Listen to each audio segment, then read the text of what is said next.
Et oui, il faut que chaque groupe politique ait la parole sur ce sujet. Et effectivement, il y a eu un déclic début décembre avec Legrand, donc, qui est l'unique entreprise du CAC 40 en Nouvelle-Aquitaine, qui représente 1200 emplois en Limousin. C'est important, c'est important de le rappeler. Et qui a écrit son ras-le-bol à la SNCF. Et donc, ces changements d'horaire liés à la période hivernale et les retards répétés pénalisent son activité et l'activité de grands acteurs économiques dans le Limousin et menacent donc de se recentrer sur Paris et de faire ainsi boule de neige. Et donc, là, ce qu'on a vu, c'est une unanimité d'un point de vue des élus locaux qui ont rappelé à l'État ses obligations en matière de désenclavement de Limoges. Et donc, ces annulations et ces retards ne sont pas dus à un manque de rénovation des gares, mais surtout à un manque d'entretien des voies.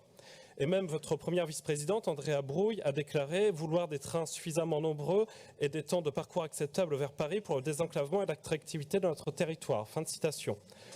Donc là, comme on vient de le voir, c'est le moment de passer des mots aux actes. Et quand on est à la tête d'un exécutif tel que le vôtre, il faut aussi prendre ses responsabilités.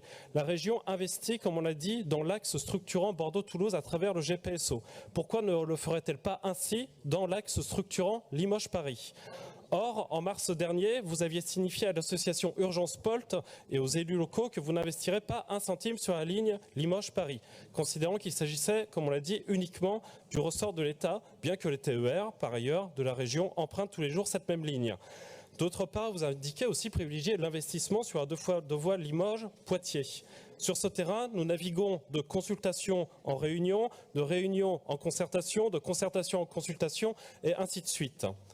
Ainsi, la région n'investit pas massivement non plus dans ce projet de deux fois deux voies Limoges-Poitiers qui risque malheureusement de rester au stade de discussion, comme c'est le cas depuis 50 ans.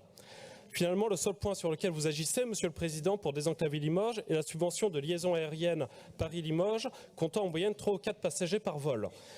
Et donc les mauvais esprits insinueraient que vous préférez dépenser dans des avions vides peu que beaucoup dans des trains qui seraient bondés et utiles au plus grand nombre.